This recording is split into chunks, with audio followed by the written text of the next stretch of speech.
नमस्कार। आज हम जैक फिनी की एक बड़ी ही दिलचस्प कहानी तीसरा स्तर इस पर थोड़ी गहराई से बात करेंगे।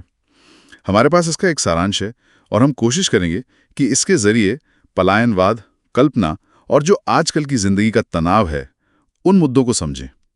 तो चलिए शुरू करते हैं। हाँ बिल्कुल। और ये कहानी खास इसलिए है क्योंकि ये दिखाती है कि कैसे दबाव में हमारा मन हकीकत और कल्पना के बीच फर्क करना मुश्किल कर देता है। हाँ, वो रेखा धुंधली हो जाती है। हाँ। तो कहानी का जो मुख्य पात्र है चार्ली, न्यूयॉर्क में रहता है। कोई 31 साल का आदमी है और वो आज की दुनिया की भागदौड़, तनाव, इन सब से बिल्कुल तंग आ चुका है। उसे ऐसा लगता है कि ग्रैंड सेंट्रल स्टेशन पर, जहां सब मानते हैं कि सिर्फ 2 ही लेवल है, असल में एक तीसरा स्तर भी है। अच्छा, तीसरा स्तर। हाँ, एक पुरानी शांत दुनिया का रास्ता, ऐसा कुछ। और ये सोच तो दिलचस्प है ना, कि आज की दुनिया की उलझनों से बचने के लिए मन एक ऐसी जगह की कल्पना कर रहा है जो शायद है ही नहीं। ये दिखाता है कि वो शायद बचना चाह रहा है। बिल्कुल। और फिर एक दिन कमाल ही हो जाता है। चार्ली स्टेशन पर शायद देर से काम कर रहा था या भटक गया, और वो सचमुच एक रास्ता ढूंढ लेता है, एक दरवाजा जो उसे तीसरे स्तर पर ले जाता है। सच में? हाँ, और वहां पहुंचकर देखता है तो सब कुछ अलग, एकदम पुराने जमाने जैसा। जैसे कि क्या देखता है वो? लोग 1890 के दशक के कपड़े पहने हुए हैं, गैस लैंप जल रहे हैं धीमी रोशनी में, टिकट काउंटर पुराने स्टाइल के, पीतल के थूकदान रखे हैं। अरे वाह! यहां तक कि हवा भी उसे अलग महसूस होती है। उसे एहसास होता है कि वो जैसे टाइम ट्रैवल करके साल 1894 में पहुंच गया है। सोचिए जरा, आज की तेज रफ्तार जिंदगी से निकलकर सीधा 100 साल पीछे। ये तो किसी सपने जैसा लगता है। और यहाँ कहानी शायद उस गुजरे हुए वक्त की तरफ इशारा करती है जिसे हम अक्सर शांति और सुकून से जोड़ते हैं। सही कहा। चार्ली तो इस खोज से इतना रोमांचित, इतना खुश हो जाता है कि फौरन फैसला कर लेता है कि उसे यहीं रहना है। वो सोचता है अपनी पत्नी लुइसा के साथ 1894 के गेल्सबर्ग चला जाए। गेल्सबर्ग क्यों? उसके ख्याल में वो एक शांत, प्यारी सी जगह है जहां ना आज की चिंताएं हैं, ना भविष्य के युद्ध का डर, मतलब एक आदर्श दुनिया। वो टिकट खरीदने की कोशिश भी करता है? 2 टिकट, अपने और लुइसा के लिए। अच्छा। लेकिन जब वो काउंटर पर आज के जमाने के नोट देता है तो क्लर्क उसे घूरता है, कहता है ये नकली हैं। जाहिर है, वो तो 1894 में है। हाँ, तब चार्ली को समझ आता है कि उसे उस जमाने की करेंसी चाहिए होगी। वो फौरन आज की दुनिया में लौटता है, अपनी कुछ सेविंग्स निकलवा कर पुराने डॉलर खरीदता है ताकि वो वापस जा सके। लेकिन क्या? उसे वो रास्ता फिर नहीं मिलता। बिल्कुल। वो बहुत कोशिश करता है, पर ग्रैंड सेंट्रल स्टेशन पर उसे वो तीसरा स्तर फिर कभी नहीं मिलता। यहीं पर कहानी थोड़ी मनोवैज्ञानिक हो जाती है।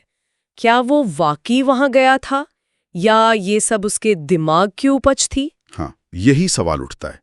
और उसका एक दोस्त है सैम, जो मनोचिकित्सक है। अच्छा, डॉक्टर दोस्त? वो क्या कहता है? सैम तो इसे सीधे सीधे चार्ली की कल्पना बताता है। कहता है कि ये आजकल की दुनिया की जो असुरक्षा है, डर है, चिंता है, युद्ध का माहौल है, उन सब से भागने का एक तरीका है। मतलब पलायनवाद। हाँ, सैम इसे कहता है जागते हुए देखा गया सपना, एक तरह की विश फुलफिलमेंट, कि चार्ली इतना परेशान है कि उसका मन ही उसे एक काल्पनिक सुकून की जगह दिखा रहा है। ये बात तो समझ आती है। मनोविज्ञान में ऐसा माना जाता है कि जब असलियत बहुत मुश्किल हो जाती है तो मन कल्पना का सहारा लेता है। तो सैम की नजर में ये तीसरा स्तर चार्ली के तनावग्रस्त मन का एक खेल था। हाँ, ये तर्क तो बिल्कुल सही लगता है। लेकिन कहानी यहाँ खत्म नहीं होती। इसमें एक और मोड़ है जो सब कुछ पलट देता है। अरे, वो क्या? एक दिन चार्ली अपने दादाजी के पुराने स्टैम्प कलेक्शन को देख रहा होता है और उसे उसमें एक अजीब सा पहला दिन का कवर मिलता है। एक लिफाफा जिस पे स्टैंप लगा है और 18 जुलाई 1894 की पोस्टल मुहर है। 1894 की? हाँ, और वो गेल्सबर्ग, इलिनॉय से भेजा गया है। और पता है उसमें चिट्ठी किसकी है? किसकी? चार्ली की। नहीं। उसके उसी मनोचिकित्सक दोस्त सैम की। क्या? सैम की चिट्ठी 1894 से? ये कैसे हो सकता है? यही तो। उस खत में सैम लिखता है कि चार्ली सही था, तीसरा स्तर सच में है। हो। सैम लिखता है कि उसे खुद वो तीसरा स्तर मिल गया है और वो अब 1894 के गेल्सबर्ग में बस गया है, बहुत खुश है। और वो चार्ली और लुइसा को भी वहीं बुला रहा है कि आखिर उसे ढूंढे। ये तो कमाल का मोड़ है। तो अब क्या माना जाए? क्या सैम भी कल्पना कर रहा था या फिर तीसरा स्तर वाकई में हकीकत है? ये चिट्ठी पूरी स्थिति को बहुत जटिल बना देती है ना? बिल्कुल, ये सवाल खड़ा करती है कि क्या ये पलायन की इच्छा इतनी प्रबल हो सकती है कि वो एक व्यक्ति से दूसरे तक पहुंच जाए, या क्या सच में कोई ऐसी जगह है? सैम का ये खत मिलना, ये हकीकत और कल्पना के बीच की जो महीन रेखा है उसे लगभग मिटा ही देता है। ये दिखाता है कि शांति और सादगी की चाहत कितनी गहरी हो सकती है, इतनी कि लोग उसे पाने के लिए शायद हकीकत को भी मोड़ दें। और ये सिर्फ चार्ली या सैम की कहानी नहीं लगती, फिर ये कहीं ना कहीं उस आम इंसान की कहानी बन जाती है जो आज की भागदौड़ भरी जिंदगी में सुकून की तलाश में है। शायद हम सब अपने मन में कहीं ना कहीं एक तीसरा स्तर ढूंढते रहते हैं। बिल्कुल, कहानी शायद यही दिखाती है कि जब असल दुनिया का बोझ, उसका तनाव बहुत ज्यादा हो जाता है, तो हमारा मन अपनी शरण स्थली बना सकता है।